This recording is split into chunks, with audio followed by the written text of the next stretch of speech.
This is Scott Squier, and the Great American Race, the Daytona 500, will be coming at you this Sunday, February 23rd at 1 p.m. on Fox, and many great radio stations across this country. Joining us to discuss this tradition is a legendary broadcaster.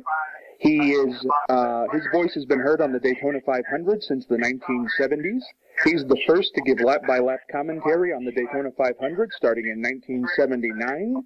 He coined the term, the Great American Race, which I used earlier on, and he developed the in-car camera for the 1982 Daytona 500 from Daytona Beach, Florida, where you can hear he definitely is. He is the legendary Ken Squier. Ken, how are you? I'm well, thank you. What is the atmosphere there right now? Well, it's tension high. We've just completed the first 150-mile race, and it lived up to all expectations. After we had a flawed training period yesterday, which saw several cars destroyed and some hellacious crashes, tonight they've turned it about, and they ran 150 green flag laps. And we had three cars side by side across the line for the finish, and by hundredths of a second, the winner was Matt Kenseth, the two-time winner of the Great American Race. Matt Kenseth coming home first. Very dramatic finish in that car for the Cambridge, Wisconsin driver. Placing second was Kevin Harvick, carrying his new colors, the white-red livery of the machine that will carry him through the entire year. And he looked pretty darn strong, the Bakersfield, California runner in second. And traipsing along in third was Casey Kane. He was all the way on the bottom of the track. As I say, they came across three cars side by side. The fourth place car was a surprise to some, and that is Marcus Ambrose from Launceston down in the Australian area. And he continues to try to win on a super speedway. Certainly proved he could do it on a road course. But the Tasmanian Devil was really looking very good tonight. He stayed up in front through most of the event.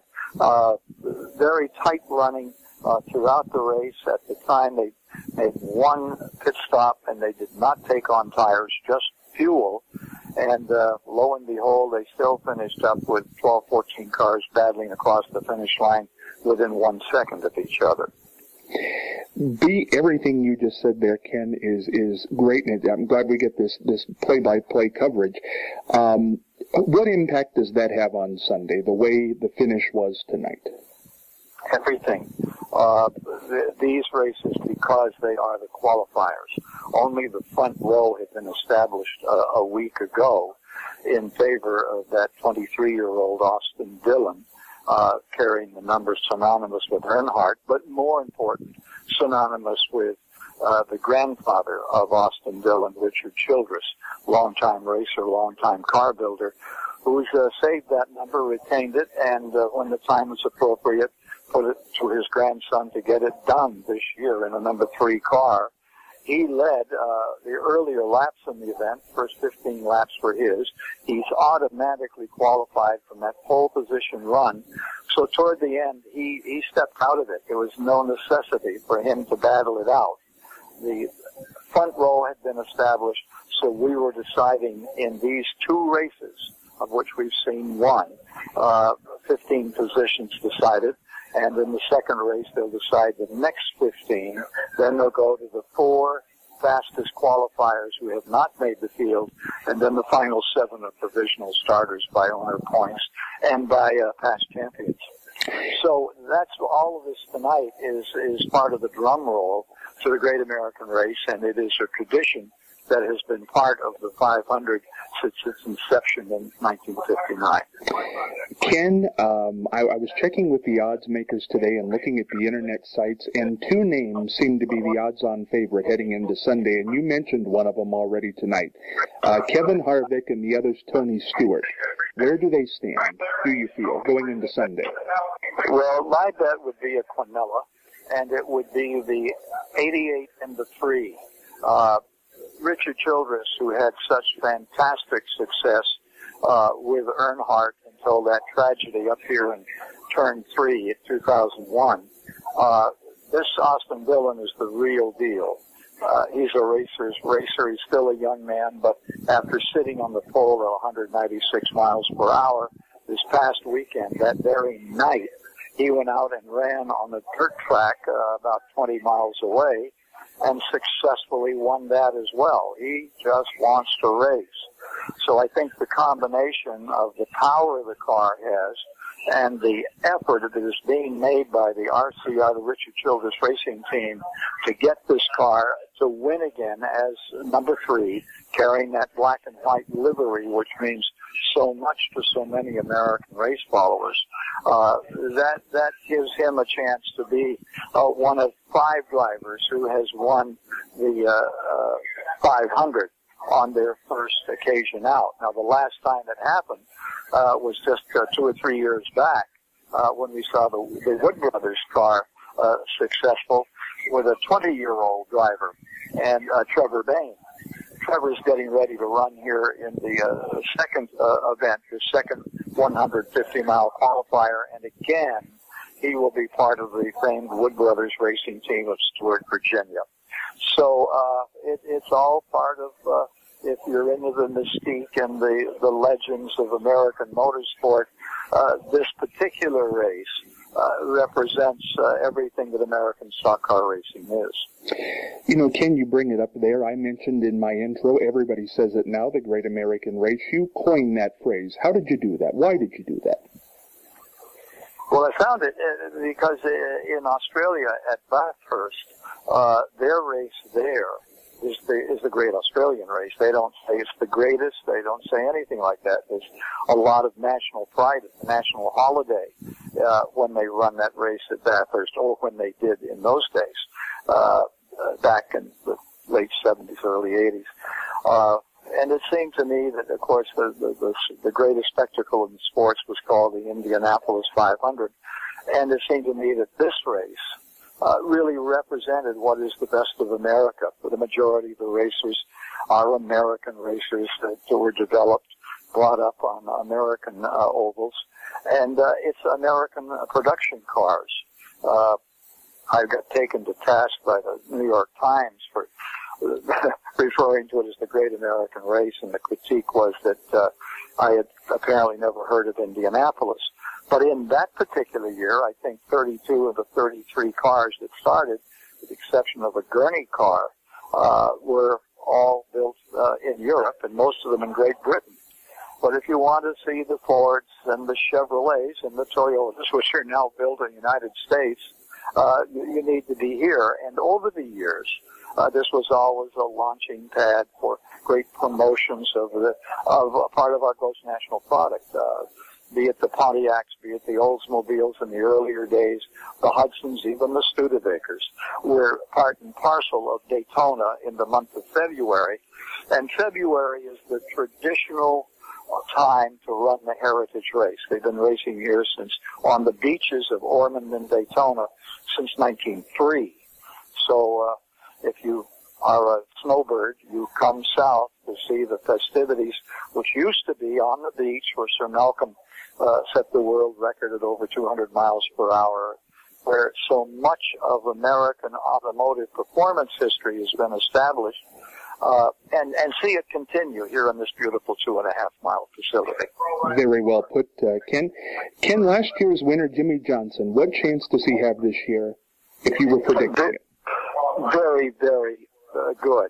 I mentioned that it was a Quinella, but I only mentioned one half. The other half of that Quinella is the 88, which is Earnhardt. Still, Earnhardt Jr. In the heart of American racing represents so very much. And the faithful stay with him, and to see him run well is very, very important. We just saw him out here.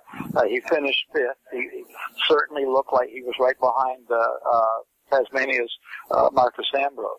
And then you saw some new names. Young man named Wise qualified 6th. And the 15th across the line is this Alex Bowman. And this was his first effort. And we started 24-25. He's made it into the field. And his celebration tonight, which will last very briefly, is the fact that he is in the Great American Race. But the Quinella is 3 and 88, which is the Richard Childress car, and it is the Earnhardt car, number 88, that is carrying the Hendrick Racing Stables colors. So right behind that, I would say that Jimmy Johnson is next. He is so methodical, so careful, and runs so very, very well. He gets everything he can out of his equipment, famous for it, and he's going for a 7th national title this very year to tie Richard Petty in that category, along with Earnhardt, of 7 national titles. No one thought that he would do it, but he could do it in consistent years as he has as well. But he's done it, and he's certainly, I'll tell you another interesting thing about him.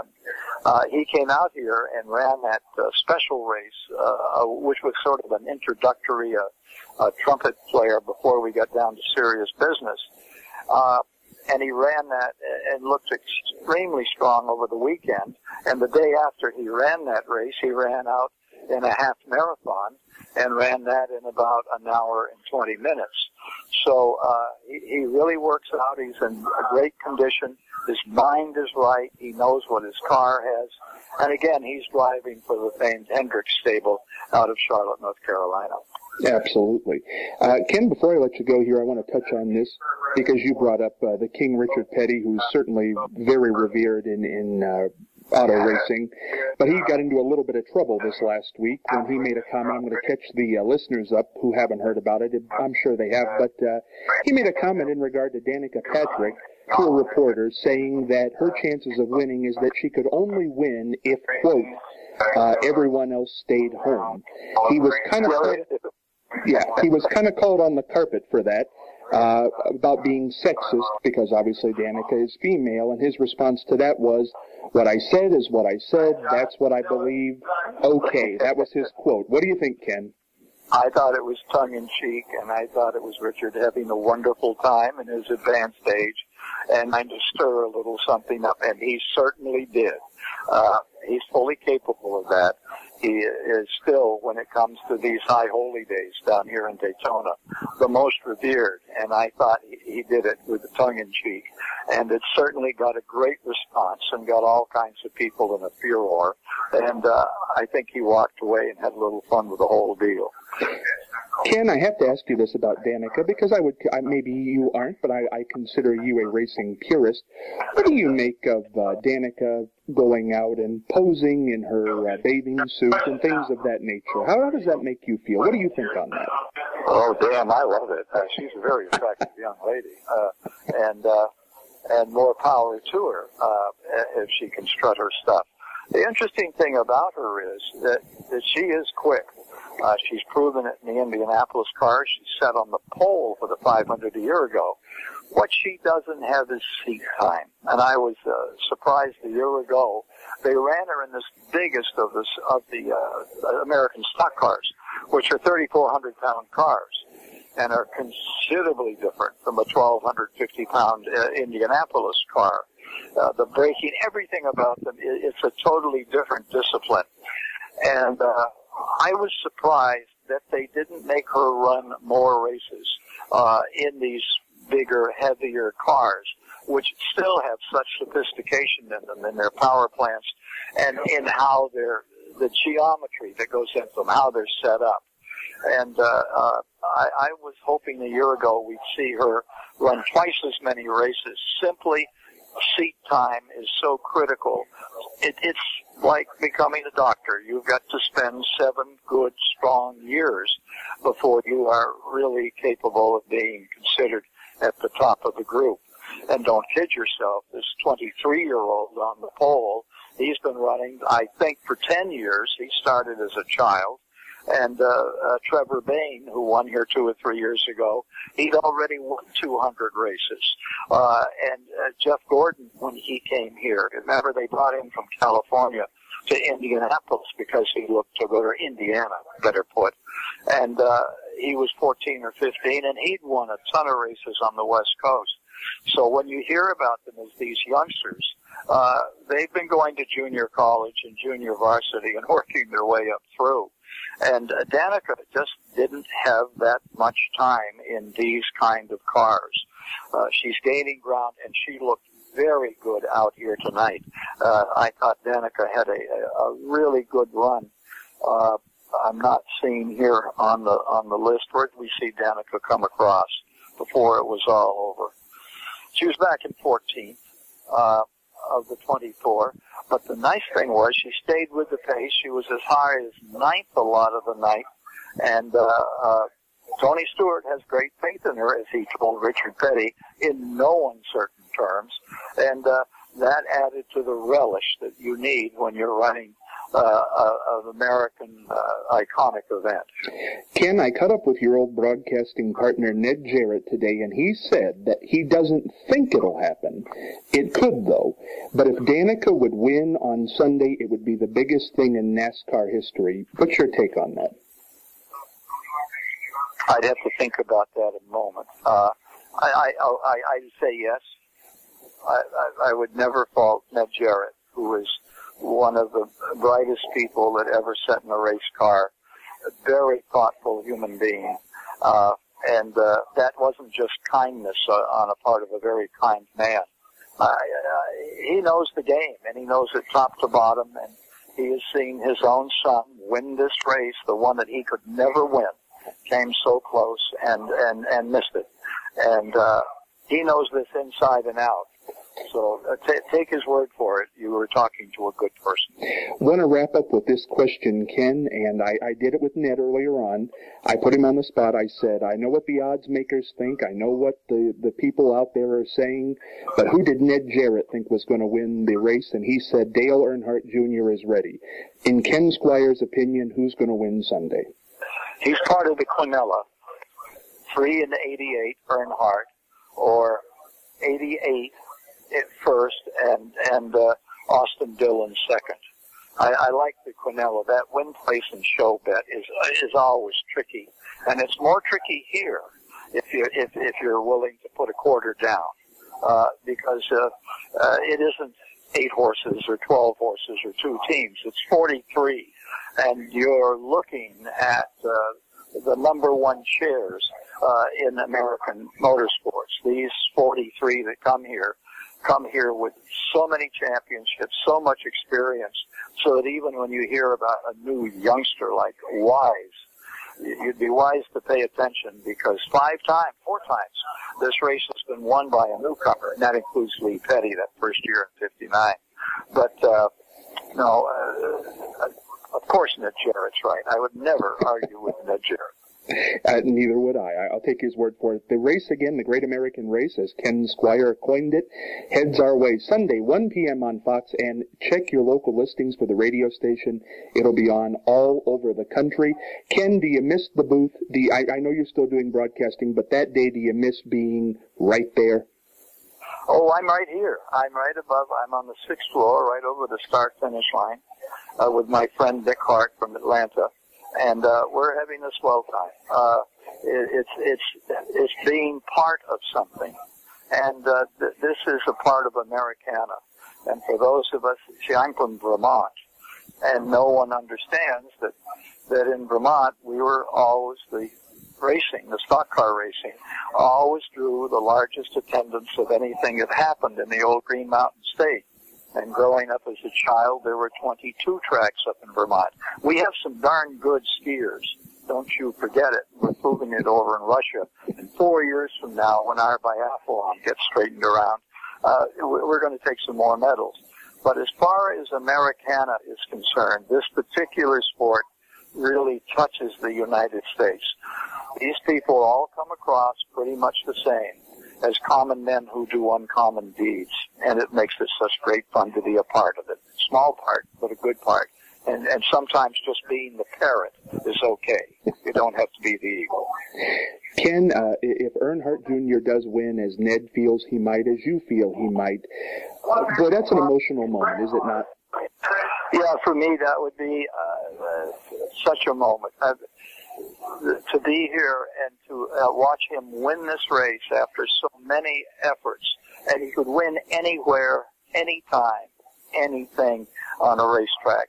Dale Earnhardt was fully capable.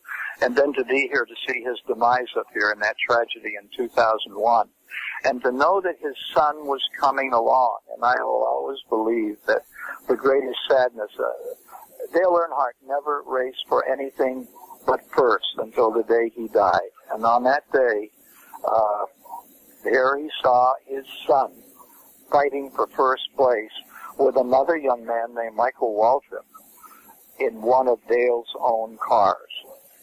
And I've always thought that as he went down, it was a bit like the Mississippi, but as he went down that backstretch, in those last several laps, he was saying to himself, you know, I've won this thing, and what could be better than to see my race car and my own son duking it out to win this race. And I often wondered if his heart was as much in it as he always was, because he was such a fighter. And he seemed to be back there with his pals, his friends that he'd raced with for years. And then it happened, and he left us. So to see Dale Earnhardt Jr. continue the Earnhardt tradition, which goes back to Dale's father. Don't forget Ralph Earnhardt. He was one of the meanest mothers that ever sat in a race car. Ask Ned Jarrett. They were great friends. There was a wonderful story about coming back in the Carolinas where Mr. and Mrs. Earnhardt and Mr. and Mrs. Jarrett went to the race together, and they brought their cars over, and they got out there. And Ralph not only parked Ned off the track, but wrapped him around a tree, and they had to ride home together. That's the old days. That's the tradition, and it's the tradition that's part of what is here, alive and well in Vermont. And wherever you are, wherever American stock car fans are getting ready for the Great American Race. Ken, I have to tell you, I got a chill there, you telling that story. It's a great tradition. You named it right. Forget the New York Times. I can't thank you enough for taking these moments, because I know you're very busy. We can hear it in the background, and I hope to speak to you again in the future, and you're a great part of that tradition. Thank you, Ken Squier. Good night.